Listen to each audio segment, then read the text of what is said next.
ମୁଁ ସାଇକେଲ କାମ ଶିକ୍ଷାର ଆଜି ଦୀର୍ଘ 30 ବର୍ଷ ହେଇଗଲାଣି। ଲୋକ ଚାହୁଁଛନ୍ତି ସାଇକେଲ ଚଲେଇବାକୁ, ଦେହଟା ବି ଡାକ୍ତର ବି ପରାମର୍ଶ ଦେଉଛି ଦେହଟା ସୁସ୍ଥ ରହିବ। ପେଟ୍ରୋଲ ଡିଜେଲ ଯେଉଁ ସଂଖ୍ୟାରେ ବଢ଼ିଯାଇଛି, କେତେବେଳେ ମିଳୁଛି କେତେବେଳେ ମିଳୁନି, ବୁଝିଲେ ନା। ସେଇଥିପାଇଁକା ସାଇକେଲ ସଂଖ୍ୟା ମଧ୍ୟ ବଢ଼ି ଚାଲିଛି। ଇନ୍ଧନ ବଢ଼ିଗଲା ରେଟ୍, ତେଣୁକରି ଲୋକମାନେ ସାଇକେଲ ମୁହାଁ ହେଲେଣି ଟିକେ। ସାଇକେଲ ଦିବସ ମୁଁ ଏତିକି ଲୋକମାନଙ୍କୁ ଅନୁରୋଧ କରିବି, ସେ ଗାଡ଼ି ଘୋଡ଼ା ଛାଡ଼ିକିରି ସାଇକେଲ ପ୍ରଚୁର ଭାବରେ ବ୍ୟବହାର କରନ୍ତୁ ଆଉ ସ୍ୱାସ୍ଥ୍ୟ ଠିକ୍ ରଖନ୍ତୁ। ଆଜି ହେଉଛି ବିଶ୍ୱ ସାଇକେଲ ଦିବସ। ହଁ ଆଜ୍ଞା, ଯେଉଁଭଳି ଭାବରେ ଲୋକମାନେ 2 ହ୍ୱିଲର ବା 4 ହ୍ୱିଲର ବା ପେଟ୍ରୋଲ ଡିଜେଲ ଗାଡ଼ିକୁ ଯେତେବେଳେ ଭଲ ପାଇ ବସିଲେଣି, ଆଗାମୀ ଯେତେବେଳେ ଭବିଷ୍ୟତ ଦେଖୁଛନ୍ତି ସେତେବେଳେ ପେଟ୍ରୋଲ ଡିଜେଲ ଆଗକୁ ମିଳୁନି। କିନ୍ତୁ ଯଦି ଆମେ ଟିକେ ପଛକୁ ଯିବା, ଯଦି ଆମେ ଟିକେ 90sକୁ ଯିବା, ଯେତେବେଳେ ଲୋକମାନେ ସାଇକେଲ ଖଣ୍ଡେ ମଧ୍ୟ ପାଉନଥିଲେ, ସାଇକେଲ ଖଣ୍ଡେ ମଧ୍ୟ ମିଳୁନଥିଲା, ଯେଉଁଠି ଗୋଟେ ଲୋକଟେ ପାଇଁ ସାଇକେଲ କିଣିବା ବି ସ୍ୱପ୍ନ ଥିଲା। ସେଇଭଳି ଭାବରେ ଆଜି ଦେଖିବା, ଆଜିକା ଡେଟ୍ରେ ସାଇକେଲର ବ୍ୟବହାର କେତେ ଅଛି, କେତେ କମିଛି, କେତେ ବଢ଼ିଛି। ଯେହେତୁ ମଝିରେ ପେଟ୍ରୋଲ ଡିଜେଲ ରେଟ୍ ବଢ଼ି ଯାଇଥିଲା, ତାକୁ ନେଇକି ମଧ୍ୟ ସାଇକେଲର ମାତ୍ରା କେତେ ମାର୍କେଟରେ ଅଛି। ଆମ ସହିତ ଅଛନ୍ତି ଏଠି କିଛି କାର୍ଯ୍ୟରତ ଥିବା ମିସ୍ତ୍ରୀ, ସାଇକେଲ ମିସ୍ତ୍ରୀ ଅଛନ୍ତି, ଯେଉଁଠି ନା କେଉଁଠି ସେ ଆମକୁ କିଛି ସୂଚନା ଦେବେ। ଆଜି ସାଇକେଲ ଦିବସରେ କିନ୍ତୁ ଯାହାକି ବଢ଼ିଯାଇ ପେଟ୍ରୋଲ ଡିଜେଲ ବଢ଼ିବା ପରେ ସାଇକେଲର ମାତ୍ରା କେତେ ଅଧିକ ଅଛି, କି ତା ପୂର୍ବରୁ କେତେ ଅଧିକ ଥିଲା କି କମ୍ ଥିଲା, ତା ବିଷୟରେ ଆମେ ଅଧିକ ଆଲୋଚନା କରିବା। ସ୍ୱାଗତ କରିବି ଫୋକସ୍ ପ୍ଲସ୍‌କୁ। ଆଜ୍ଞା ଆଜ୍ଞା ଆଜ୍ଞା, କ'ଣ କହିବେ ଯେଉଁଭଳି ଭାବରେ ଆଜି ହେଉଛି ବିଶ୍ୱ ସାଇକେଲ ଦିବସ? ଆଜ୍ଞା କେତେ ବର୍ଷ ହେଲା ଆପଣ କାର୍ଯ୍ୟରତ ଅଛନ୍ତି? ମୁଁ ସାଇକେଲ କାମ ଶିକ୍ଷାର ଆଜି ଦୀର୍ଘ 30 ବର୍ଷ ହେଇଗଲାଣି। ସାଇକେଲ କାମ କରୁଛି, ନିଜର ବି ଦୋକାନ ଥିଲା। ବର୍ତ୍ତମାନ ଗୋଟେ ମାଲିକ ପାଖରେ ଦୋକାନରେ କାମ କରୁଛି। କେତେ ବର୍ଷ ହେଲା କାମ କଲେଣି? ମୁଁ 10 ବର୍ଷ ହେଲାଣି ଆଜ୍ଞା କାମ କରୁଛି। ଆମର ଫ୍ୟାନ୍ସି ସାଇକେଲ ଷ୍ଟୋର, ବୁଝିଲେ ନା, ଆଜ୍ଞା। ଭୁବନେଶ୍ୱର ବାପୁଜୀ ନଗର 10 ବର୍ଷ ଦୀର୍ଘ କାମ କରୁଛି। ଛୋଟ ବଡ଼ ବହୁତ ସାଇକେଲ ଏଠି ଆମେ ଦେଖିବାକୁ ପାଉଛୁ, ସେଇ ସାଇକେଲ ମଧ୍ୟ ଆମର ମିଳିବ। ହଁ, ଛୋଟ ବଡ଼ ସାଇକେଲ। ଲୋକଙ୍କ କ୍ରେଜ୍ କେତେ ରହିଛି? ଯେହେତୁ ପେଟ୍ରୋଲ ଡିଜେଲ ସିଏନ୍ଜିର ଜେନେରେସନ୍ ଚାଲିଛି, ଯେଉଁ କୋଉଠି ନା କୋଉଠି ଲୋକମାନେ ଗାଡ଼ିକୁ ଅଧିକ ପ୍ରାଧାନ୍ୟ ଦେଉଛନ୍ତି, ସାଇକେଲର ପ୍ରାଧାନ୍ୟ କେତେ ରହିଛି? ସାଇକେଲ ଆଜ୍ଞା ଆଗ ଅପେକ୍ଷା ଅବଶ୍ୟ ରୋଡ଼ ସାଇଡ଼ରେ ଦୋକାନ ଗୁଡ଼ାକ କରୁନାହାନ୍ତି। ଆଉ ଯେଉଁଠି ଦୋକାନ ଅଛି ସଂଖ୍ୟାରେ ସାଇକେଲ ଅଧିକ ଅଛି। ଆଉ ଲୋକ ଚାହୁଁଛନ୍ତି ସାଇକେଲ ଚଲେଇବାକୁ, ଦେହଟା ବି ଡାକ୍ତର ବି ପରାମର୍ଶ ଦେଉଛି ଦେହଟା ସୁସ୍ଥ ରହିବ।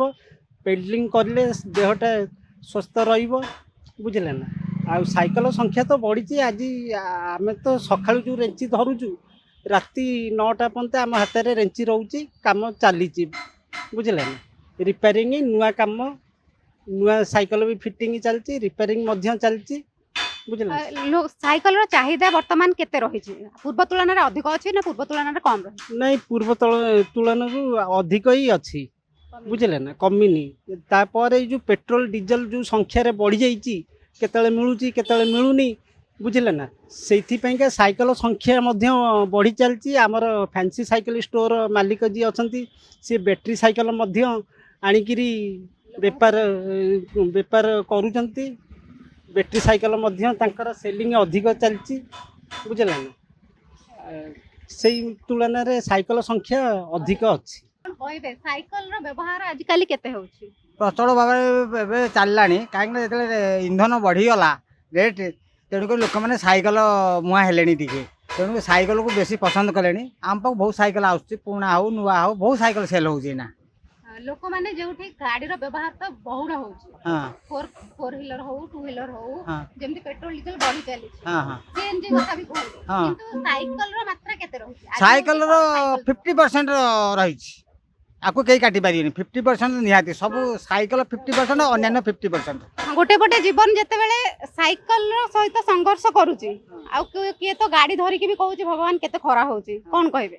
ହଁ, ଖରା ତ ହେଉଛି, ସାଇକେଲରେ ବି ଖରା ଚଲେଇଲେ ବି ଖରା ହେଉଛି। ସେମାନେ ସାଇକେଲ ଯୋଉଠି ପାରିଲେ ସେଇଠି ରଖିଦେଲେ କି ଛାଇ ମୂଳରେ ରଖିଦେଲେ, ଆଉ ଗାଡ଼ିଟାକୁ ରଖିଲେ ଜାଗା ଜଗୁଛି। କେତେ ବର୍ଷ ହେଲା ଏଠି ଆପଣ କାମ କରୁଛନ୍ତି? ମୋର 50 ଇୟର୍ସ ହେଇଗଲାଣି। 50 ଇୟର୍ସ ହେଇଗଲାଣି ସାଇକେଲ ମେକାନିଜମରେ। ସାଇକେଲ କେବଳ ନୂଆ ସାଇକେଲ ରିପେୟାରିଂ ଯୋଡ଼େଇ ନା? ପୁରୁଣା ହେଉଛି, ନୂଆ ବି ହେଉଛି। ନୂଆ 50% ନୂଆ, ଆଉ 50% ପୁରୁଣା କେତେବେଳେ କାଁ ଭାଁ। ଗୋଟେ ମାସରେ କେତେଟା ସାଇକେଲ ଆପଣ ଇଏ କରୁଛନ୍ତି? ଗୋଟେ ମାସରେ ହିସାବ କରୁନାହାନ୍ତି, ଯଦି ଡେଲି 6ଟା ସାଇକେଲ ହେଲା, ମାସକୁ କେତେଟା ହେଲାଣି ସେଇ ଅନୁଯାୟୀ। ଡେଲି 6ଟା ଲେଖେ ସାଇକେଲ ଆଜି ବି ଲୋକ ନେଉଛନ୍ତି, ଆଜି ପର୍ଯ୍ୟନ୍ତ ବି ନେଉଛନ୍ତି। ଆଜି ହେଉଛି ସାଇକେଲ ଦିବସ, କ'ଣ କହିବେ ଆପଣଙ୍କ ପାଇଁ? ସାଇକେଲ ଦିବସ ମୁଁ ଏତିକି ଲୋକମାନଙ୍କୁ ଅନୁରୋଧ କରିବି, ସେ ଗାଡ଼ି ଘୋଡ଼ା ଛାଡ଼ିକିରି ସାଇକେଲ ପ୍ରଚୁର ଭାବରେ ବ୍ୟବହାର କରନ୍ତୁ ଆଉ ସ୍ୱାସ୍ଥ୍ୟ ଠିକ୍ ରଖନ୍ତୁ। आम कार्यरत थिबा एठी साइकल मिस्त्री प्रतिक्रिया नौथिले जो आपण सीधा सड़क भाव शुणा पाइले जे गाड़ी तुलन में बर्तमान लोक मैंने पेट्रोल डीजेल कारण मिलू ना कारण लोक मैंने साइकल मुहा होती कहले जे इलेक्ट्रिक साइकल मिलूँ कौटिना कौटि लोक मैंने पुणी थे साइकल मुहा होती तो आगू यार प्रभाव केते रहुछि केते रहिबो जहार कि पेट्रोल और डीजेल तुलन में गाड़ी तुलन में केते अधिक रहिबो ताकू मध्य देखिबाकू बाकी रहिछि। भुवनेश्वर सुनीता जेना रिपोर्ट फोकस प्लस।